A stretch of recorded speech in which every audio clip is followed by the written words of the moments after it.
In 1324, Mansa Musa left Mali for his pilgrimage to Mecca. He took with him approximately 60,000 people, 500 servants each carrying a gold staff weighing about 2.7 kilograms, and between 80 and 100 camels, each loaded with over 100 kilograms of gold dust. When he arrived in Cairo, he spent so freely, distributing gold to beggars, buying real estate, paying for supplies with raw nuggets, that he flooded the Egyptian market. The price of gold across Egypt and the wider Mediterranean world collapsed by roughly 25% and did not recover for 12 years. One man's generosity on his way to pray caused an economic shock across 3 continents. Egyptian court chroniclers documented the visit in enough detail that modern historians can trace the currency disruption with real precision. This is not legend. Mansa Musa was, by any reasonable measure, the wealthiest human being who has ever lived. His empire controlled well over half of the world's known gold supply. His capital region held a university city whose libraries contained hundreds of thousands of manuscripts, drawing scholars from across the Islamic world.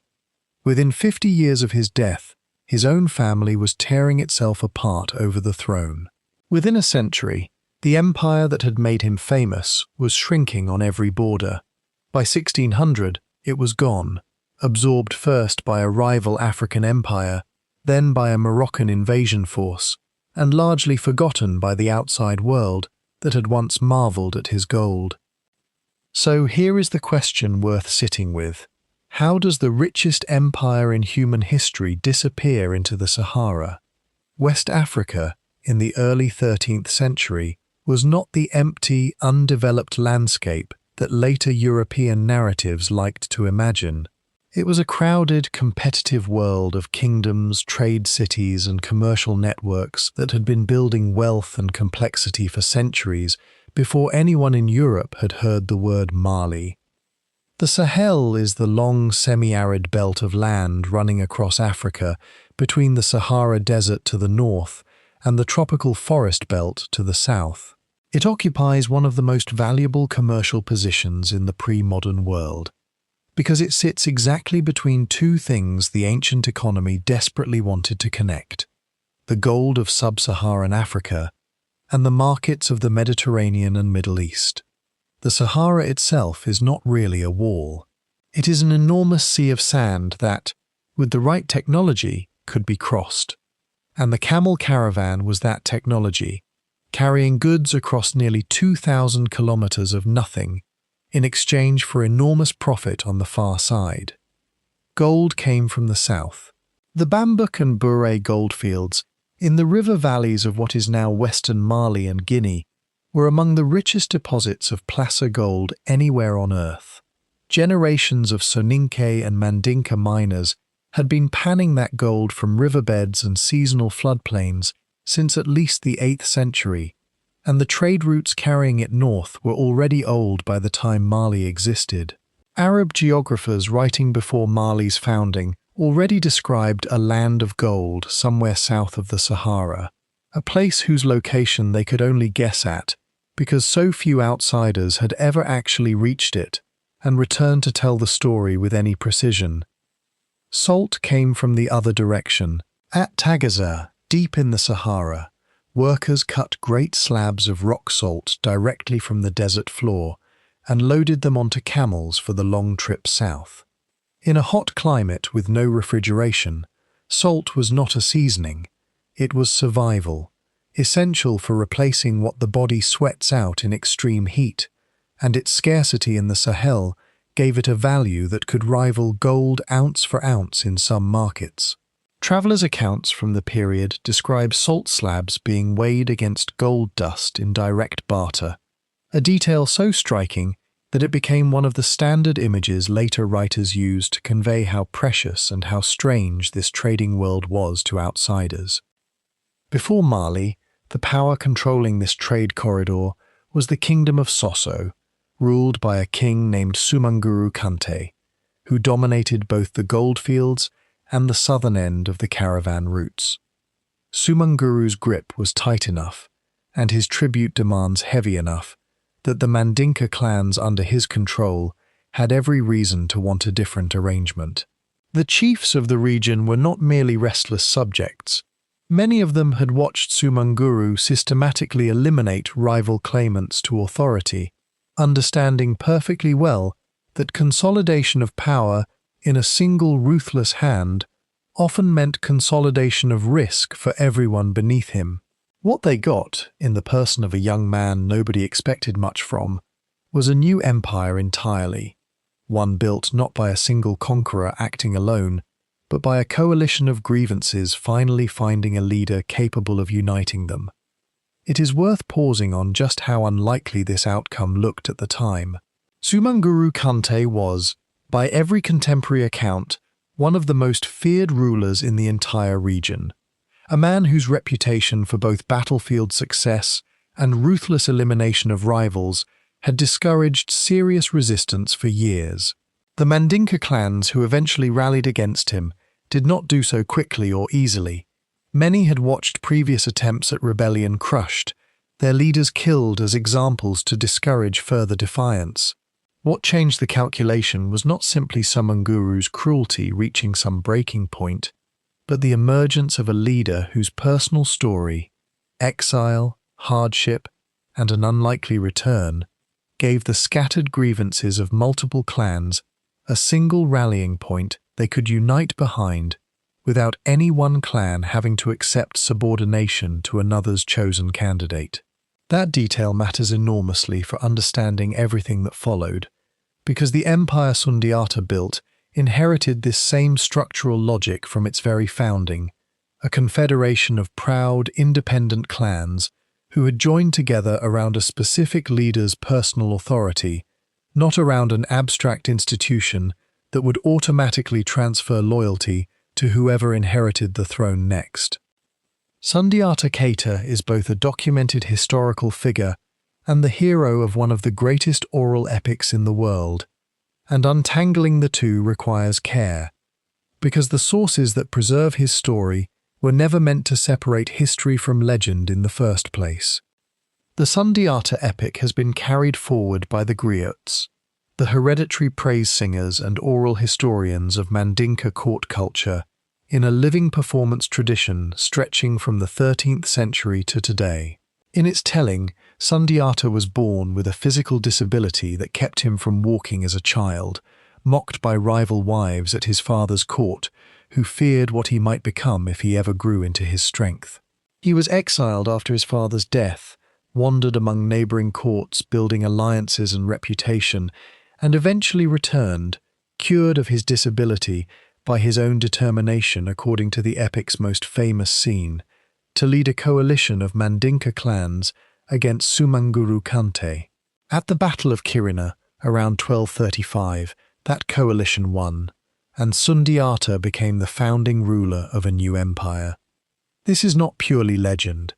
The Arab traveller Ibn Battuta, who visited Mali in 1352, describes the empire in terms consistent with the later chapters of the griot tradition. The North African historian Ibn Khaldun, writing his sweeping history of the world in the 14th century, records Mali's founding in language that overlaps closely with what the oral tradition preserves, independent confirmation from a source with no reason to flatter West African griots, and no access to their specific performance traditions.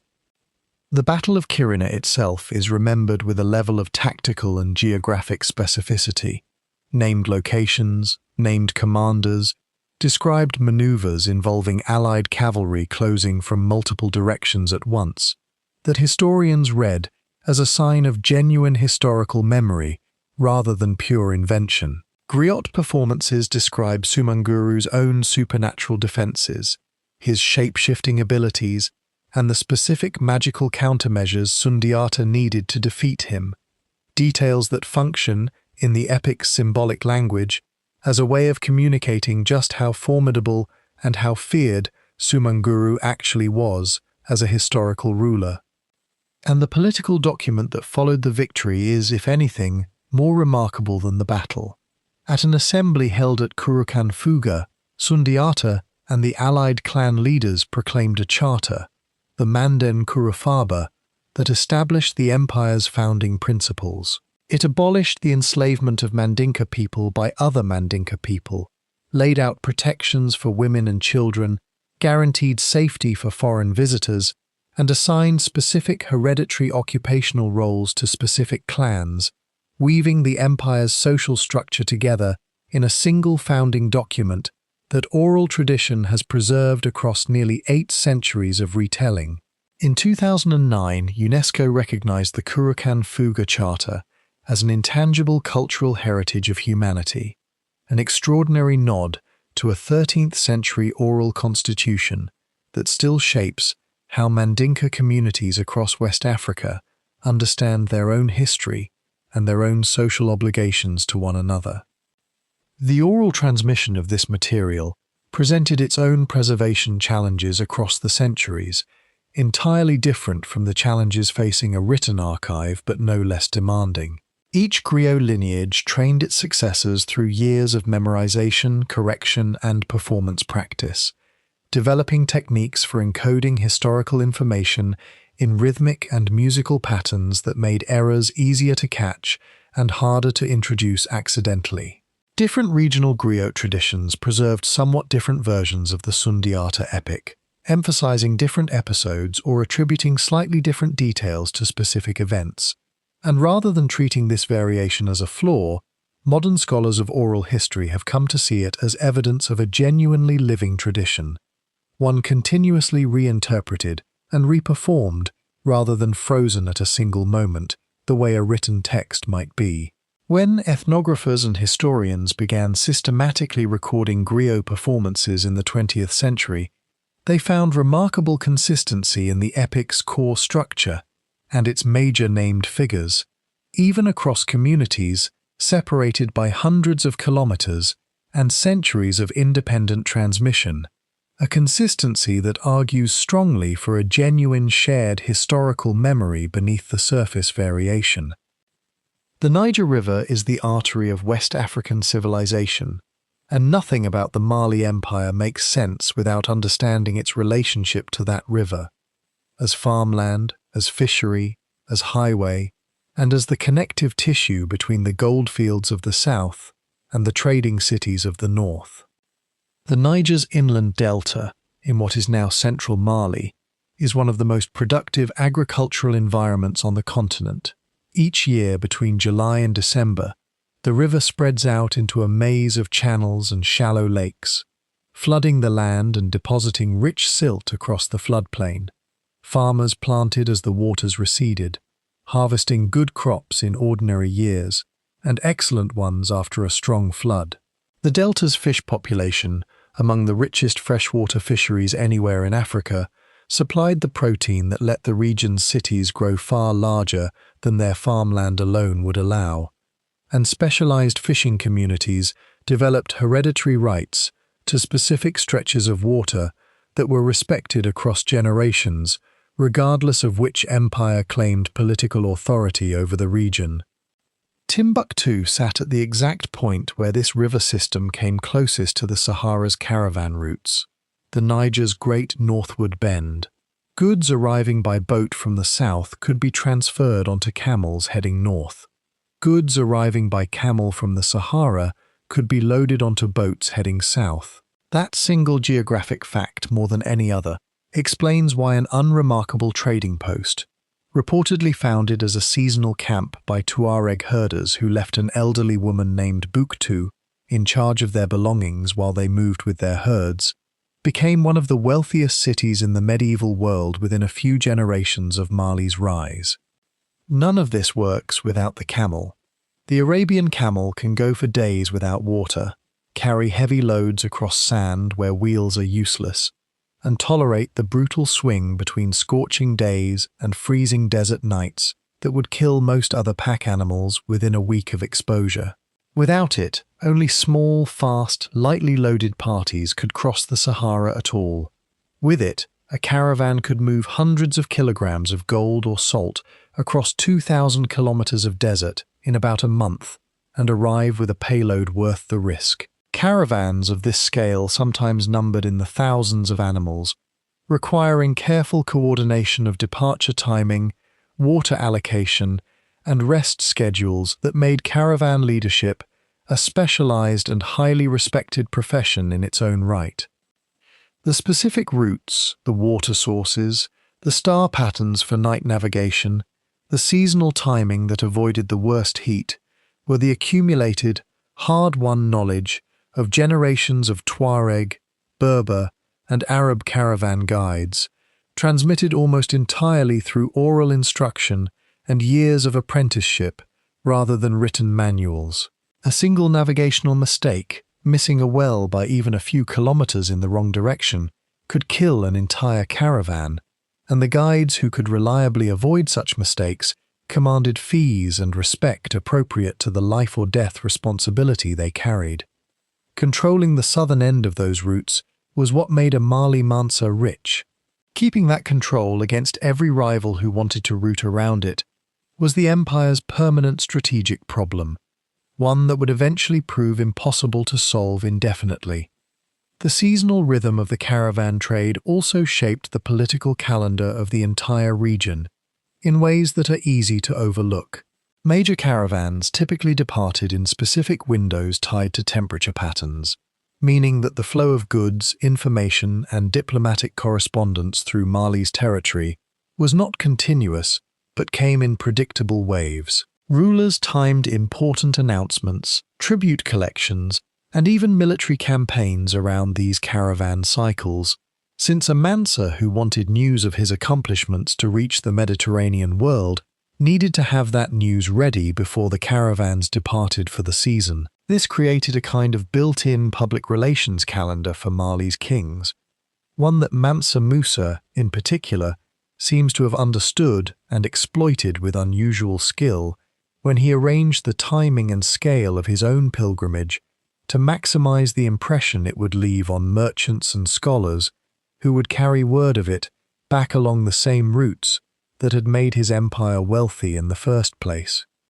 The Mali Empire that Sundiata built in 1235 was, at first, a confederation more than a centralized state, a coalition of Mandinka clans bound together under a Mansa, or emperor, whose authority depended on cooperation as much as command. That structure was both the empire's greatest strength and, in the long run, its deepest vulnerability. Rather than replacing the customs and rulers of the many peoples it absorbed, Soninke traders, Tuareg nomads, Wolof and Fulani farming communities, and the Songhai people of the Niger Bend, Mali governed through a layered system. Local kings and chiefs kept their own authority, their own courts, their own religious practices, as long as they acknowledged Mali's overlordship, paid tribute, and supplied soldiers when called. This was efficient and flexible. Communities that joined the empire mostly kept running their own affairs, and the empire itself absorbed a huge range of religious traditions, Muslim trading cities, animist farming villages, and everything between, without needing to force uniformity on any of them. Governors appointed to oversee newly incorporated territories were often drawn from local elites who had already demonstrated loyalty during the conquest period, a practice that reduced resistance and gave the empire a reputation for relatively light-handed rule compared to some of its rivals. The Mansa's own Islam mattered enormously for one reason above all. It opened doors. A Muslim ruler in West Africa could be recognized, corresponded with, and traded with by the Muslim courts of North Africa and the Middle East, in a way that a pagan ruler could not. That diplomatic and commercial access was worth more to Mali's kings than any theological conviction about converting their subjects, and for most of the empire's history they didn't try. Sundiata himself is remembered in the oral tradition as maintaining strong ties to pre-Islamic Mandinka spiritual practice, even as his successors gradually deepened the court's Islamic identity, a religious flexibility that mirrored the empire's broader approach to governing diversity. Agriculture in the Niger Delta ran on village-level cooperation rather than centralized state control, Coordinating floodwater timing, planting schedules, and harvest storage required tight local organization that the empire found it easier to work with than to override. Tax collectors sent from the capital typically negotiated directly with village councils rather than imposing fixed quotas without local input, a system that produced more reliable long-term revenue than heavy-handed extraction would have, even though it meant tax rates in practice varied considerably from one district to another. On the military side, Sundiata built his power on elite cavalry drawn from the Mandinka aristocracy, horsemen whose speed across the open Sahel savanna let Mali strike quickly, concentrate force where needed, and outrun the infantry-based militaries of its rivals. Within 2 generations of Sundiata's death, this military and administrative foundation had allowed Mali to expand from a regional Mandinka homeland into a territory stretching from the Atlantic coast in the west to the salt mines deep in the Sahara, and from the forest margins in the south to the edge of the true desert in the north, a scale of expansion that would have seemed unimaginable to the clan leaders who first rallied around Sundiata at Kirina. The administrative language of the empire reflected this same layered, accommodating approach to governance.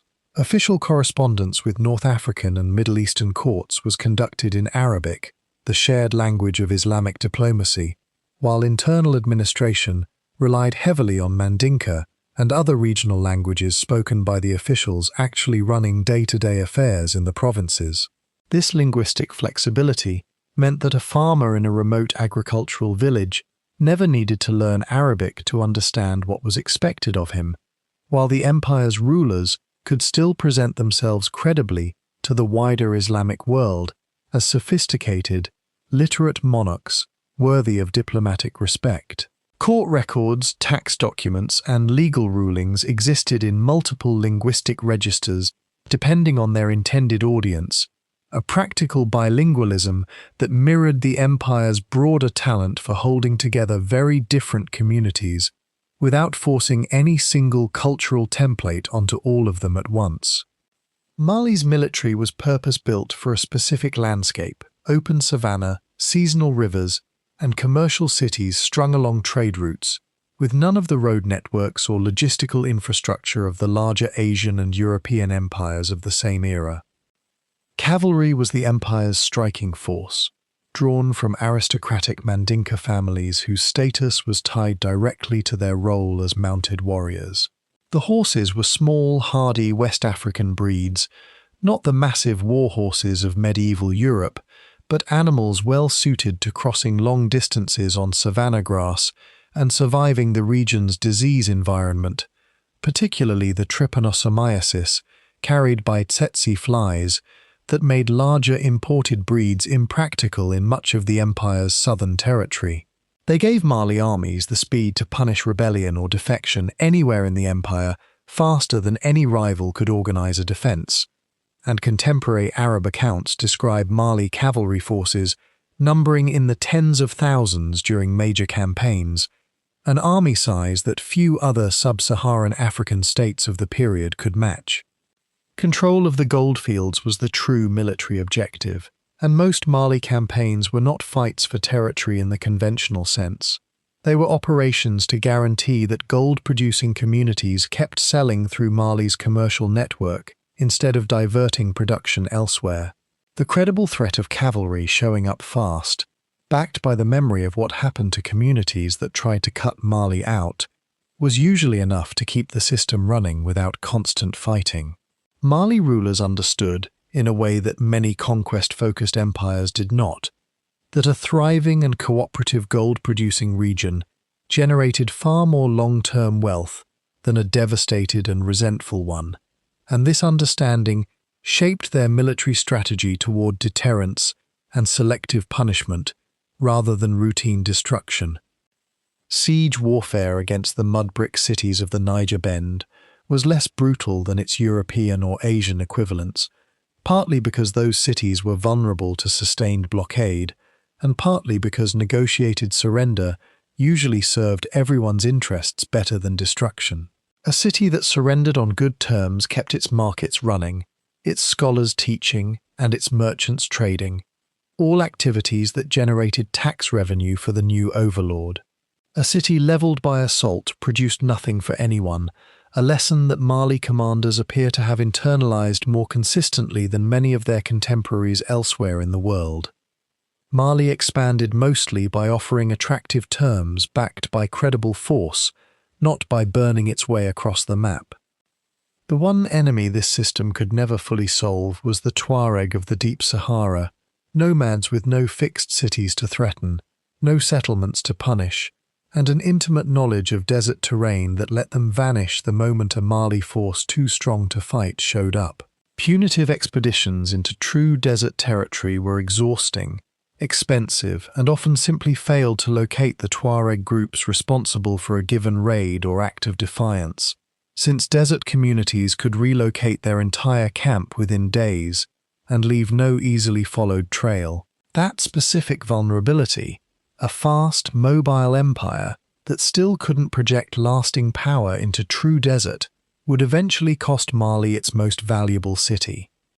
Military recruitment and training were organized around clan-based units rather than a unified national army in any modern sense, meaning that a given cavalry contingent's loyalty ran first to its own clan leadership and only secondarily to the Mansa who commanded the overall campaign. This structure worked reasonably well during periods of strong central leadership, when a capable Mansa could coordinate multiple clan contingents towards shared objectives and reward their cooperation generously enough to keep everyone satisfied. It became considerably more fragile during succession disputes, when rival claimants to the throne could potentially draw on their own clan's military contingent as a private power base rather than a unified imperial force, turning what should have been an administrative transition into an armed contest between factions, each backed by soldiers who had been trained and equipped for entirely different purposes. Mansa Musa ruled from roughly 1312 to 1337, and his 1324 pilgrimage to Mecca has become the single most famous episode in West African history. But reducing his reign to a gold spectacle misses what actually made him exceptional. He was not the first Mali ruler to attempt the Hajj.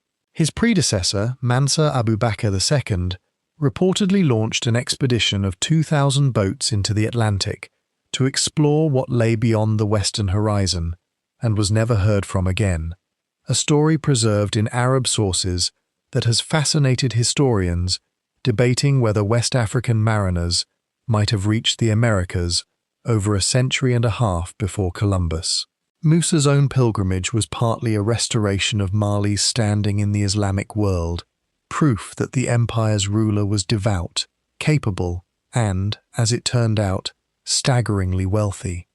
The Egyptian historian Al-Umari, writing about 12 years after the event, recorded the memories of Cairo residents who had watched Musa's entourage arrive and spend. His account is the primary source for the numbers that still circulate today. The scale of the gold, the size of the retinue, the speed with which Cairo's gold market buckled under the weight of it. Al-Umari records that Musa was so generous and so seemingly indifferent to the going market rate for gold that Cairo's money changers reportedly begged him to slow his spending before he permanently damaged their trade. But the diplomatic payoff mattered just as much as the spectacle. Musa's meetings with the Mamluk Sultan in Cairo opened a direct relationship between the two courts that smoothed the commercial and diplomatic channels running through Egypt for years afterward, and his careful attention to religious protocol during the visit, insisting on performing the correct prostration before the Sultan despite initial reluctance rooted in his own royal pride, demonstrated a political sophistication that matched his financial generosity. He also brought something back that changed the visual landscape of his empire permanently, an Andalusian-born poet and architect named Abu Ishaq al-Sahili, who designed the Jingreba Mosque at Timbuktu. That mosque still stands today, still in use, built from sun-dried mud brick, reinforced with wooden beams whose ends protrude from the walls, a construction style that became the defining architectural signature of Sahelian Islamic buildings from Mali to Niger to Burkina Faso. Al-Sahili reportedly received extraordinarily generous payment for his work, another example of Musa's willingness to spend lavishly to secure the talent and prestige he wanted for his capital. The University of Sankore at Timbuktu, which flourished under Musa and his successors, grew into one of the great centers of Islamic learning anywhere in the medieval world. An estimated 25,000 students at its height, studying theology, law, mathematics, and astronomy, supported by libraries whose combined manuscript collections numbered in the hundreds of thousands. Musa's pilgrimage put Mali on the mental map of the entire Mediterranean and Middle Eastern world in a way that no amount of prior trade or diplomacy had managed. What it could not do was guarantee that the political system he left behind would survive without him. Musa's return journey from Mecca was, in its own way, as consequential as the outward trip. He came back not just with an architect and scholars, but with a heightened sense of his own empire's place within a global Islamic community that stretched from Spain to Central Asia, and he seems to have used this expanded worldview to invest more systematically in the institutions of Islamic learning back home than any of his predecessors had. He commissioned new mosque construction beyond Timbuktu, expanded royal patronage for religious scholars willing to relocate to Mali, and reportedly negotiated for Mali students to study at prestigious institutions in Cairo and Fez, creating educational exchange relationships that continued to bring scholarly talent and prestige back to the Niger Bend for decades after his own reign ended. The specific administrative reforms he implemented upon his return, including improvements to the empire's tax collection procedures, learned partly from observing Mamluk administrative practice during his months in Cairo, suggest a ruler who treated his pilgrimage as more than a religious obligation, using it as an extended fact-finding mission for how to run his own kingdom more effectively. For most people living inside the Mali Empire, Mansa Musa's gold and Timbuktu's scholars were remote abstractions. Daily life ran on the agricultural calendar, on obligations to local chiefs and clan leaders, and on the commercial rhythms of the Trans-Saharan trade even in villages far from any major city. Farming families in the Niger Delta lived inside village communities whose internal governance, extended family compounds, councils of elders, traditional divisions of labor between clans, was the government people actually dealt with day to day, whatever the empire above it claimed. Taxes and tribute reached these communities through local intermediaries, and how heavy that burden felt varied enormously depending on the specific relationship between a village's leadership and the imperial court above it. Marriage alliances between neighboring villages, disputes over grazing rights between farmers and passing pastoralist herds, and the seasonal rhythms of festivals tied to planting and harvest were the substance of most people's actual daily concerns, largely untouched by whatever palace intrigue was unfolding hundreds of kilometers away. The gold mining communities of Bambouk and Bure worked under arrangements that Arab visitors described with some detail, later partly confirmed by archaeological work at mining sites. Placer gold extraction, panning riverbeds and flooded soil, required simple tools but intensive sustained labor, organized by communities that kept their own governance structures and their own trading relationships with the northbound merchants, operating inside the empire's tribute system rather than as purely coerced labor under an outside master. Some Arab accounts describe a curious system of silent barter at the goldfields, in which traders would leave goods at a designated spot, withdraw, and allow local gold producers to leave an amount of gold they considered fair in exchange, with neither party ever directly meeting the other, a system, whether entirely accurate or partly exaggerated, that speaks to the careful protection of trade secrets surrounding the exact source and quantity of the empire's gold. Enslaved people were part of Mali's economy, but the practice looked different from what later Atlantic-era slavery would become. The Mandan Charter's prohibition on enslaving fellow Mandinka meant that enslaved individuals came almost entirely from outside communities, captured in war or acquired through trade. They worked in households, in agriculture, and sometimes as soldiers, enslaved fighters whose personal loyalty to their owner, free of competing clan ties, made them in some ways more trusted than free warriors with divided allegiances. Some enslaved individuals rose to positions of genuine administrative or military authority within the empire, a pattern common across many pre-modern slave systems where personal loyalty could outweigh the stigma of servile origin.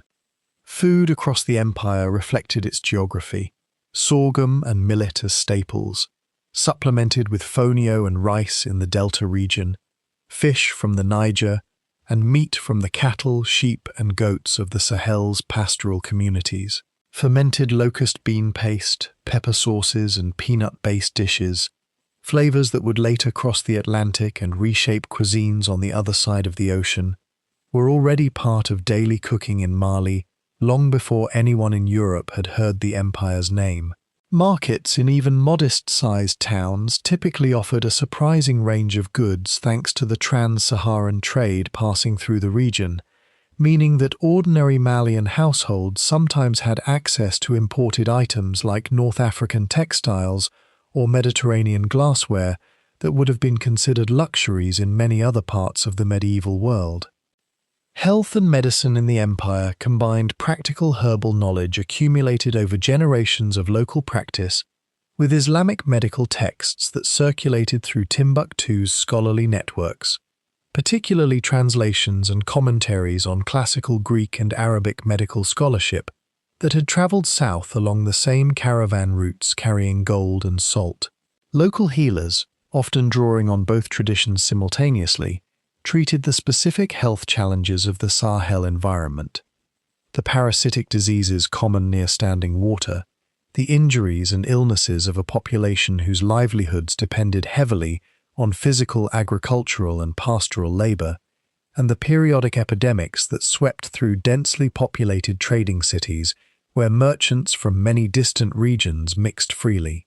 Family structures across the empire varied by ethnic community, but extended kinship networks generally provided the primary social safety net for illness, old age, and economic hardship, since no imperial welfare system existed to fill that role, and the strength or weakness of these kinship networks often determined how well or poorly individual families weathered the periodic droughts and disruptions that punctuated Sahelian life. Timbuktu is the city whose name became, in European imagination, shorthand for the impossibly remote, from here to Timbuktu, as a joke about extreme distance. The historical reality was almost the opposite of a joke. In the 14th and 15th centuries, Timbuktu was one of the wealthiest and most intellectually alive cities on earth. Its wealth was pure geography. Sitting where the Niger's great northward bend comes closest to the desert caravan routes, Timbuktu was the natural handoff point between river transport and camel transport. Gold and delta produce arriving by boat, salt, and North African goods arriving by camel, everything changing hands in its markets. Around that commercial engine grew a scholarly culture centered on three great mosques, Jingwareba, Sankore, and Sidi Yahia, each functioning simultaneously as a place of worship and a center of learning. Sankore itself wasn't a single institution with a central administration in the European sense. It was a network of individual scholars, each attracting paying students who lived in the scholar's own compound, together forming a university culture without walls, without a single unified curriculum, and without the formal degree structure of European institutions, but with an intellectual rigor that visiting scholars from across the Islamic world consistently praised. Estimates of Timbuktu's manuscript holdings at its peak range from roughly 300,000 to 700,000 volumes across the city's various collections. Numbers drawn from surviving manuscripts and the accounts of scholars who described the libraries in their own writing. The subjects covered ranged far beyond religious study alone, encompassing astronomy, medicine, mathematics, history, poetry, and detailed legal commentary on the specific practical problems facing West African Islamic communities, from inheritance disputes to questions about the legality of specific commercial contracts common in the Trans-Saharan trade. A Moroccan invasion in 1591 disrupted this world but did not destroy it. Some collections were deliberately scattered for safekeeping, others were lost, but a significant share survived in private family libraries that are still being catalogued today.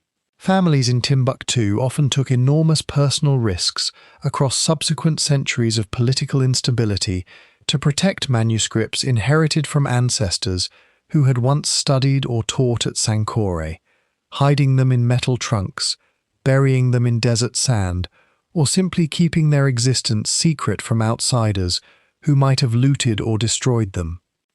The Ahmed Baba Institute, founded in Timbuktu in 1970 and rebuilt with international support after damage during a 2012 conflict, has become the central home for preserving and digitizing these manuscripts.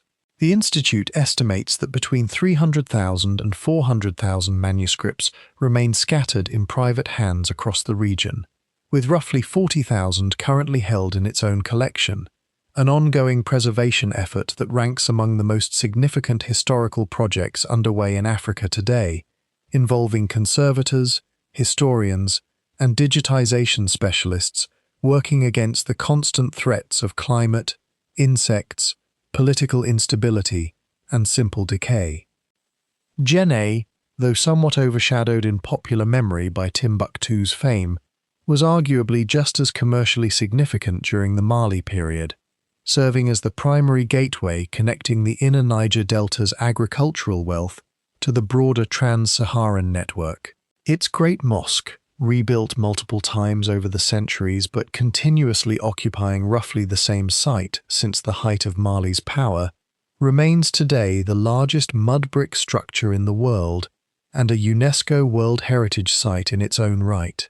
The city's weekly market, still held every Monday in a tradition believed to stretch back centuries, drew traders from across the region long before Europeans had any awareness that such a city existed, and travelers' accounts consistently describe Djenné's commercial vitality in terms that rival anything written about Timbuktu itself, suggesting that Mali's prosperity rested on a network of interconnected trading cities rather than any single dominant metropolis.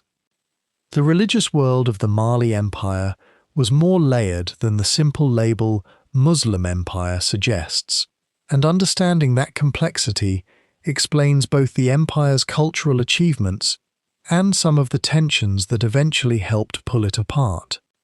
The Mansa's own faith was genuine.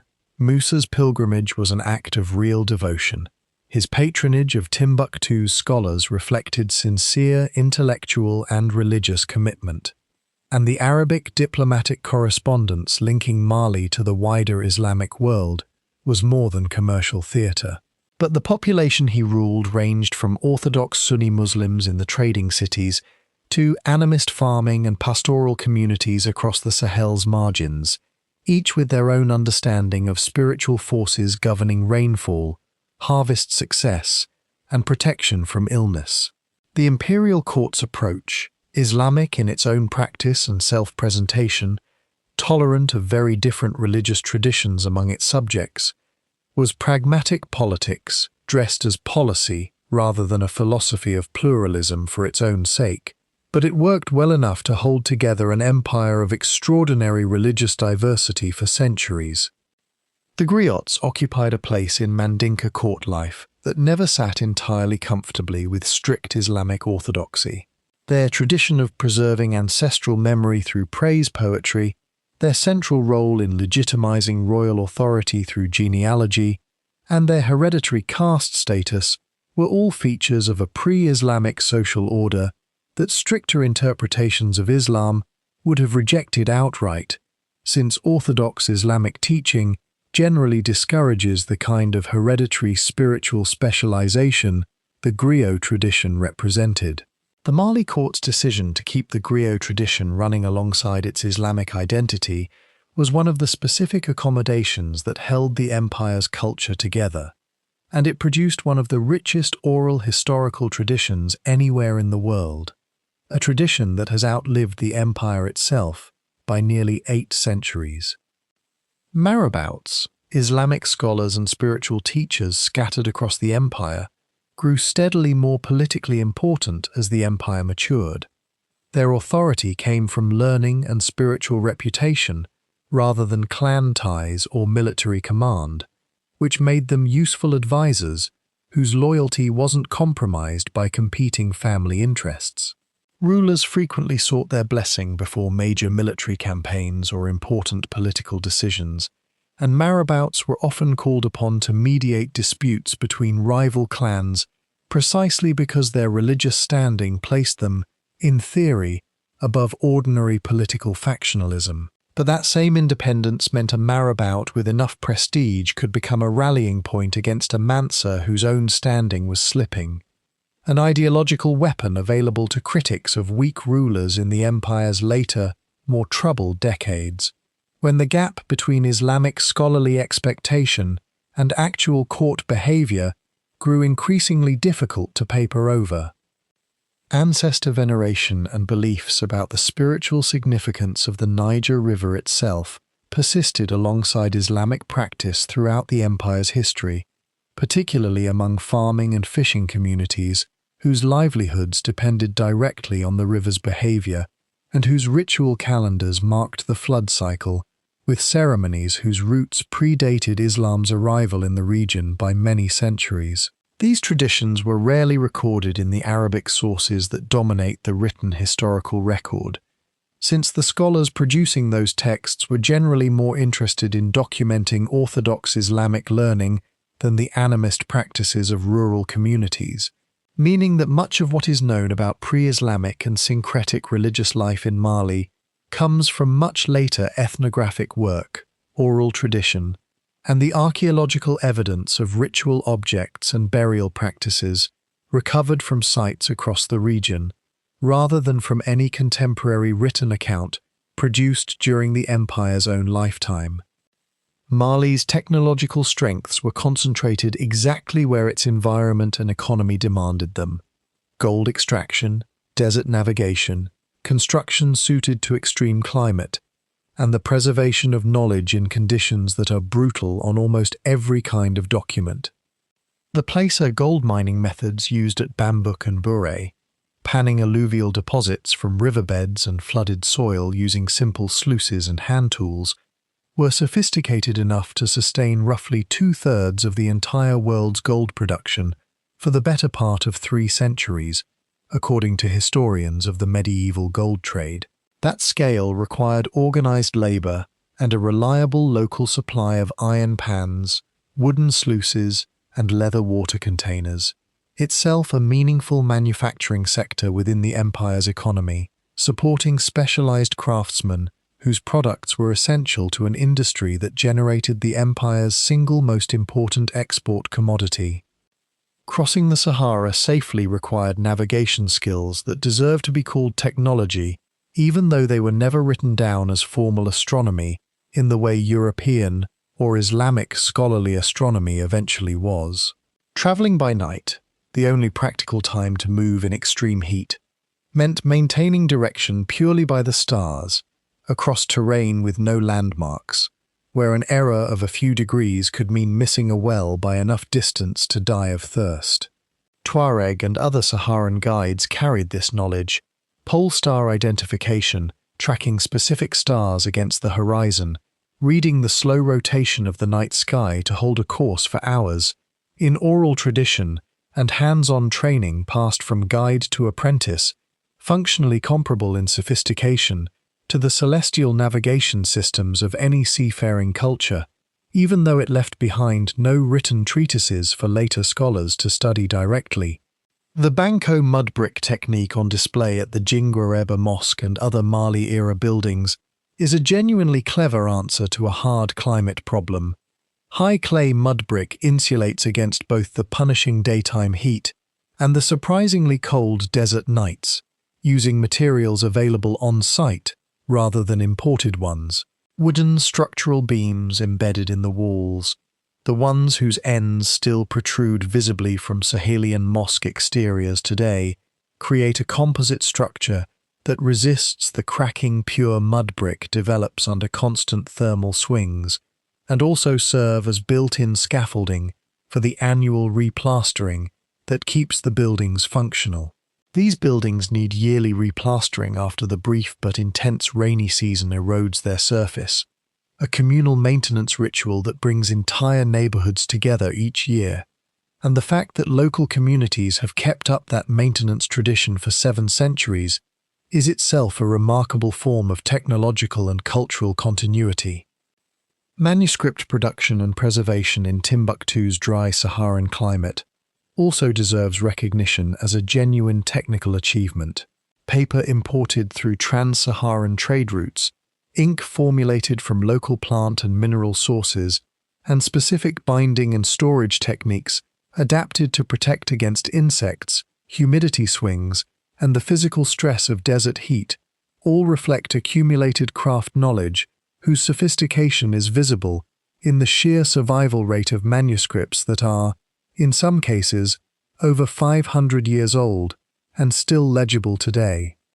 The empire's road and communication network, though nothing like the paved highway systems of Rome or the imperial postal relay systems that later Islamic and Asian empires developed, nonetheless allowed remarkably fast movement of urgent information across enormous distances by pre-modern standards. Mounted messengers, traveling in relay along established routes and drawing on pre-arranged rest stations where fresh horses or camels could be obtained, could carry news of a military threat, a succession crisis, or an important royal decree across hundreds of kilometers of Sahel territory within days rather than weeks. This communication capacity was essential to holding together an empire whose territory stretched across such enormous distances, since a Mansa's ability to respond quickly to a rebellion in a distant province or a diplomatic opportunity at a far-flung trading post depended entirely on how fast reliable information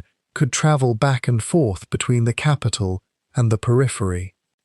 Mali's enemies were partly external and partly internal, and by the empire's later decades the two were feeding each other in a loop that no single Mansa managed to break. The Songhai people of the Niger Bend, particularly the city of Gao, had been Mali's subordinates for most of the empire's history, paying tribute and recognizing Mali authority while running their own local affairs. When Mali's central power weakened after Musa's death, Songhai leaders saw an opening, reasserting independence step by step, first by quietly reducing tribute payments and then by openly refusing to send them at all. They eventually built the military strength that would later let them replace Mali entirely as the dominant power on the Niger.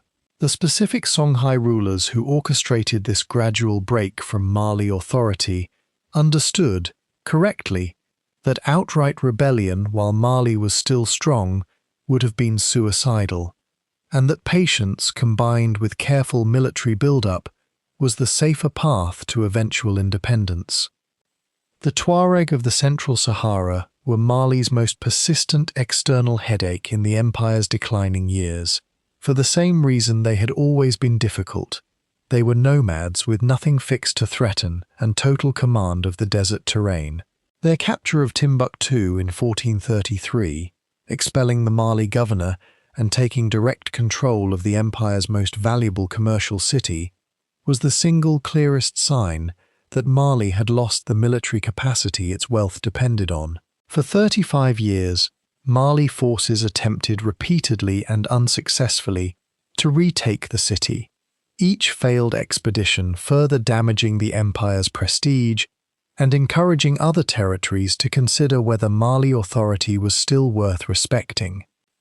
The internal succession crisis that began within a decade of Musa's death was, in hindsight, close to inevitable.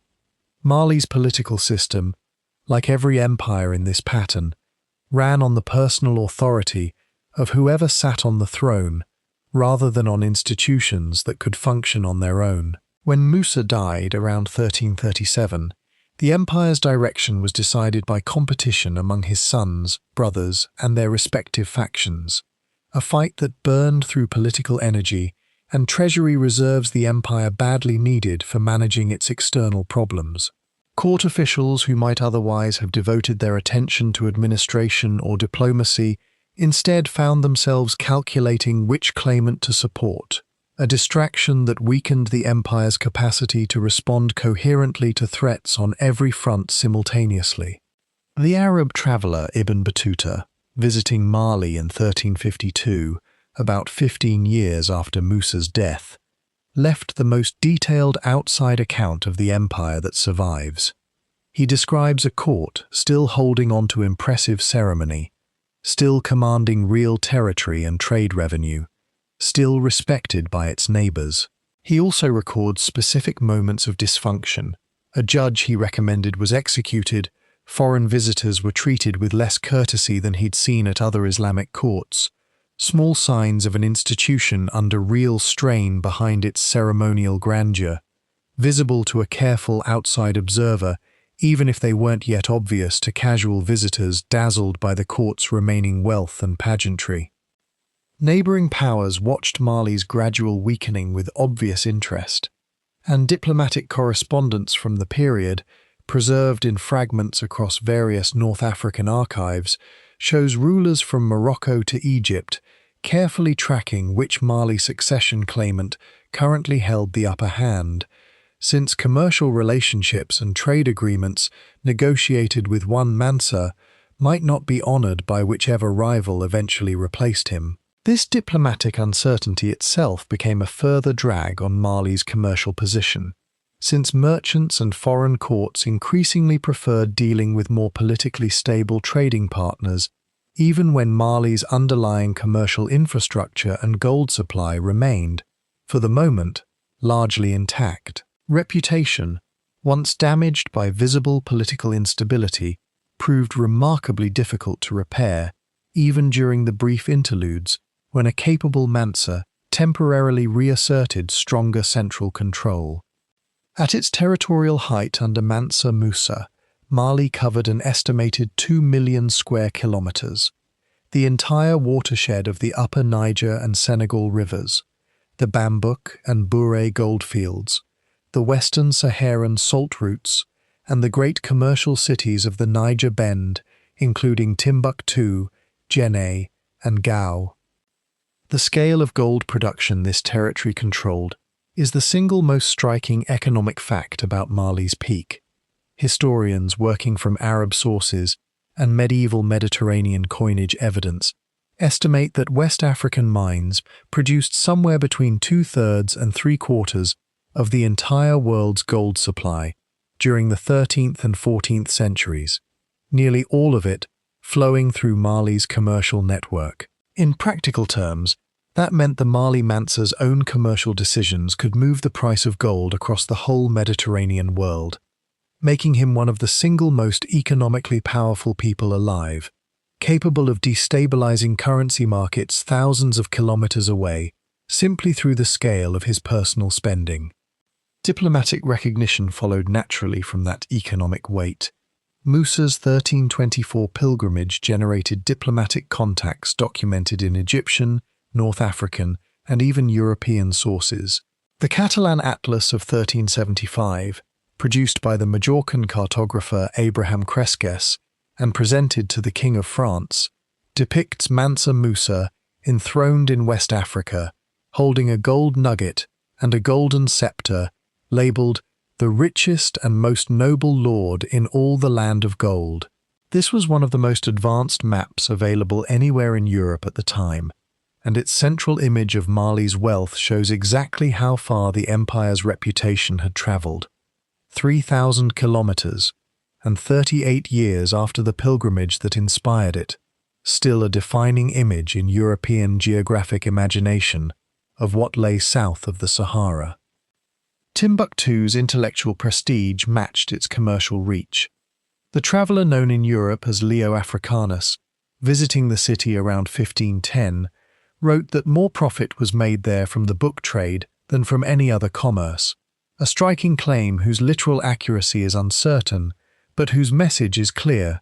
In Timbuktu, scholarship itself was a commercial industry, generating revenue that rivaled gold and salt. Manuscript copyists, book dealers, and scholars offering paid instruction formed an economic sector whose scale surprised even well-traveled visitors accustomed to the intellectual centers of the wider Islamic world.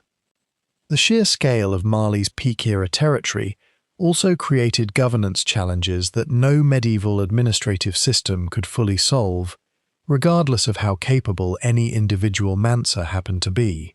A message from the western Atlantic coast to the empire's eastern territories near the Niger Bend could take weeks to arrive even under ideal conditions, meaning that provincial governors necessarily exercised enormous practical autonomy in day-to-day decisions simply because waiting for explicit instructions from the capital was often not a realistic option when facing an immediate local crisis.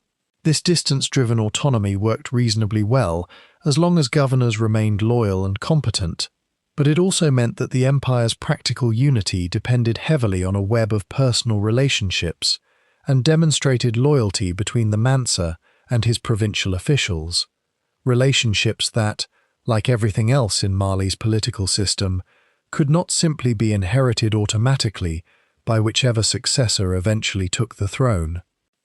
The century following Mansa Musa's death in roughly 1337 was one long story of erosion, each round of internal political conflict costing Mali territory, revenue, and the trading relationships its prosperity depended on.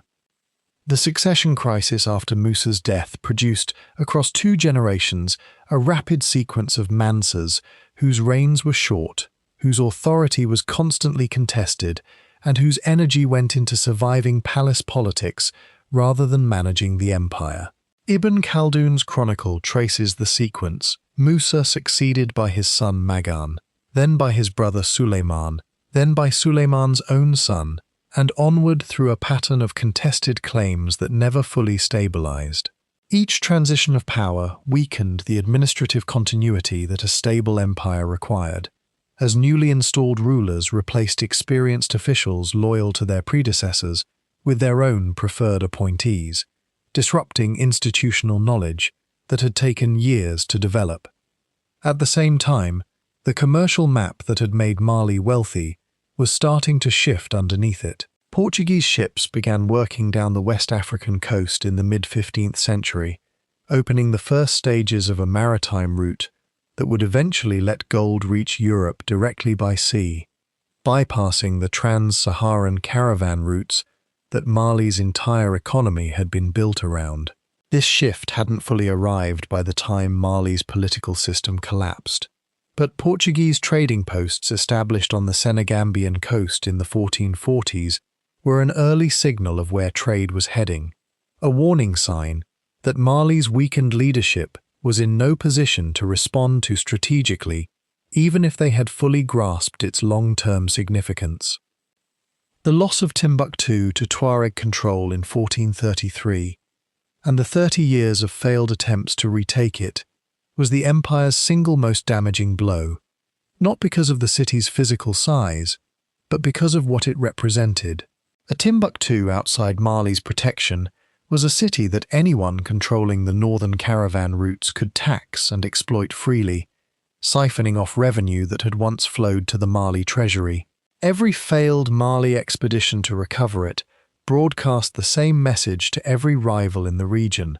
The empire no longer had the military strength to defend the wealth it claimed, an invitation to further encroachment that regional powers were quick to accept.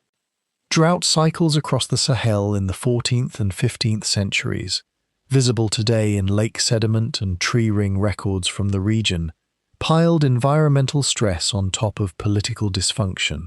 Less rainfall meant smaller harvests. Smaller harvests meant less tax revenue. Less revenue meant fewer resources for the military and administration the empire needed, and that weakened capacity accelerated the very territorial losses draining its revenue further. a self-reinforcing spiral of decline that no individual Mansa of this period proved capable of reversing. Some of the later 14th century Mansas attempted genuine reform efforts, recognizing at least in broad outline the problems facing their empire. Records suggest attempts to renegotiate tribute arrangements with restless provinces, offer more generous terms to gold-producing communities considering alternative trade partners, and even reorganize military recruitment to reduce dependence on clan-based loyalty structures that had proven so vulnerable during succession disputes. None of these efforts achieved lasting success, in part because implementing genuine structural reform requires a level of sustained royal authority and political capital that a Mansa facing constant challenges to his own legitimacy simply did not possess. Each reforming ruler's death or deposition tended to reset whatever progress had been made, as the next claimant to the throne arrived with his own priorities, his own advisors, and often his own reversal of whatever changes his predecessor had painstakingly implemented. There is no single date that marks Mali's end. The dynasty's final rulers held on to some territory in the region until roughly 1600, but Mali, as a coherent political and commercial power, had effectively finished by the 1470s, when the Songhai ruler Sunni Ali captured Timbuktu in 1468 and established a Songhai dominance over the Niger Bend that Mali could no longer contest. Sunni Ali's capture of the city came through a campaign the weakened Mali military had no answer for. The specific sequence, the Tuareg governor of Timbuktu requesting Songhai military help against a feared Mali counterattack, which gave Sunni Ali's forces the opening to enter the city as apparent protectors before quietly taking control themselves, reflects just how many competing powers were maneuvering over the Niger Bend by that point, with none of them strong enough to impose a stable order on the region without exploiting exactly this kind of shifting alliance. The scholarly community of Timbuktu suffered under the new Songhai regime.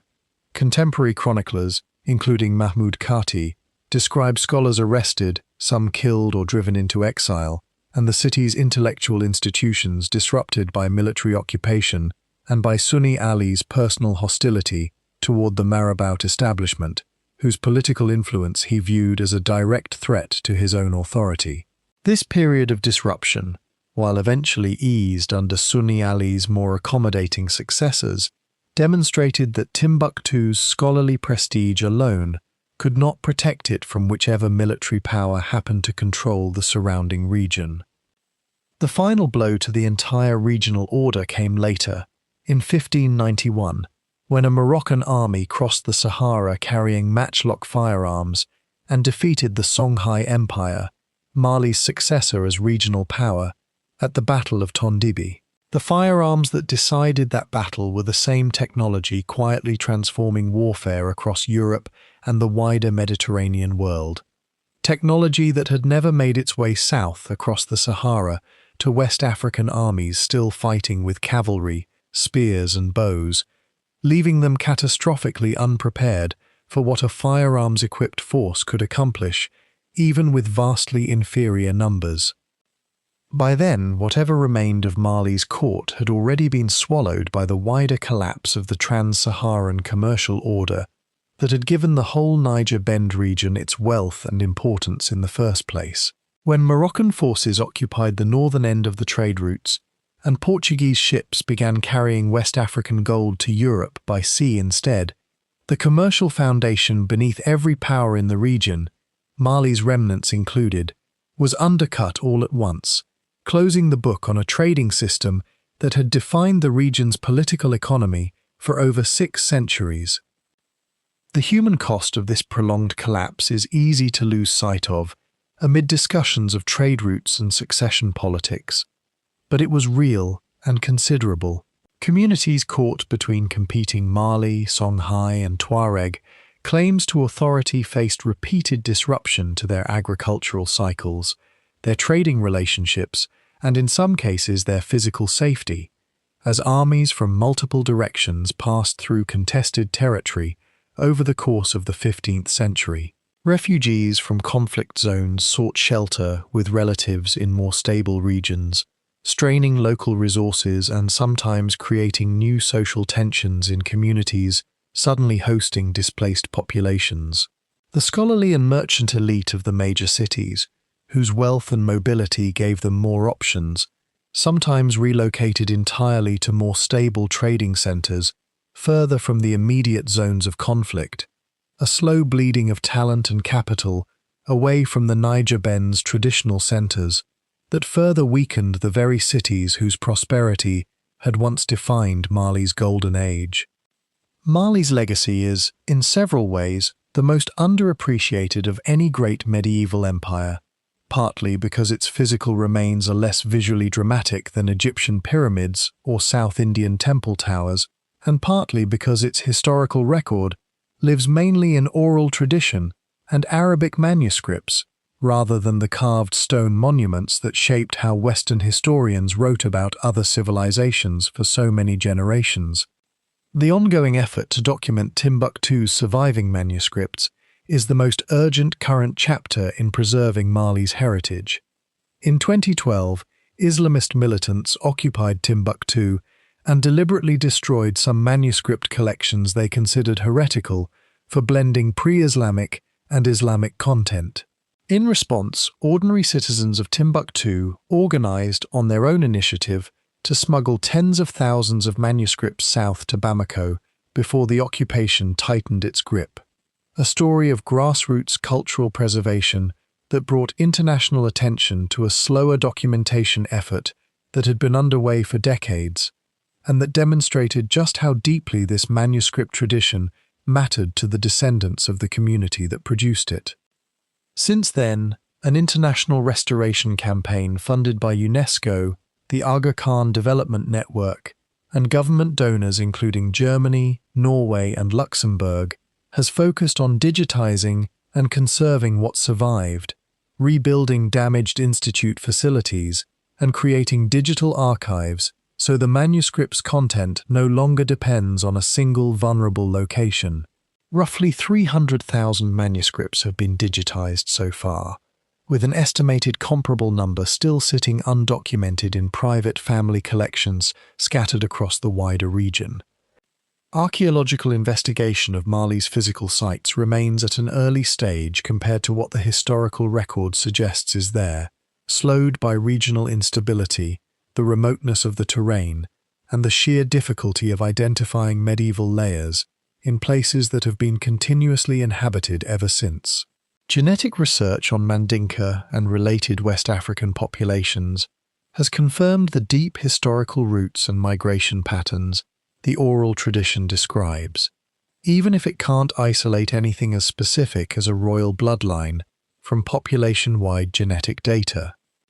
The Sundiata epic itself, the oral tradition preserving the empire's founding story, has been recognized by UNESCO as an intangible cultural heritage of humanity, a recognition that honors its cultural weight while raising real questions about how to keep a living oral tradition alive once the social conditions that sustained it, like the hereditary griot system and royal patronage, have largely disappeared from contemporary West African political life. What makes Mali's story land so hard is the contrast between what one man built and how quickly it came apart without him. The Djinguereba Mosque is still standing after 7 centuries. The intellectual tradition of Sankore, carried forward through manuscripts and the scholars who study them, outlived the empire that funded it by hundreds of years. What did not survive was the political structure that had protected all of it. The richest man who ever lived could not buy his empire permanence. He could only build things that outlasted it. Mosques, manuscripts, and a story the world is still learning to read, 7 centuries after his gold last passed through the markets of Cairo. Contemporary Mali and the surrounding nations still draw on this heritage in ways both symbolic and practical. National identity in modern Mali is closely tied to the memory of the medieval empire. From the country's very name, chosen at independence in 1960 specifically to invoke the old empire's legacy rather than any colonial-era designation, to school curricula that teach children about Sundiata and Mansa Musa as foundational figures in a specifically West African historical narrative, distinct from the European colonial history that dominated regional education for the preceding century. Tourism built around Timbuktu's manuscripts and Djenné's Great Mosque, though repeatedly disrupted by regional instability, represents one of the few economic sectors where the deep historical past translates into present-day livelihoods for local communities, guides, conservators, and craftspeople who maintain the traditional building techniques these sites depend on. The story of Mali also continues to shape how historians think about state formation and collapse more broadly, precisely because its combination of documented written history, rich oral tradition, and ongoing archaeological investigation offers such an unusually complete picture compared to many other medieval African polities whose histories survive in far more fragmentary form.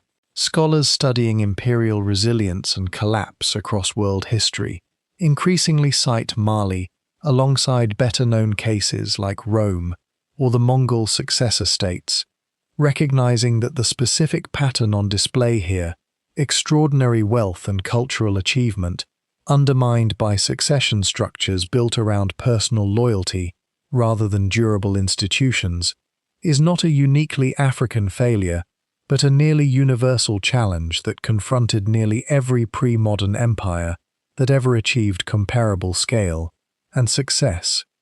Somewhere in a private home in Timbuktu today, a family may still be quietly guarding a manuscript that has been in their household for 5 centuries, older than the printing press, older than the voyages of Columbus, a physical link to a civilization that once made the price of gold rise and fall across 3 continents on the strength of one man's generosity. That manuscript has survived Tuareg raids, Songhai conquest, Moroccan occupation, French colonization, and, in the most recent chapter, the deliberate targeting of Islamist militants who saw its contents as heretical.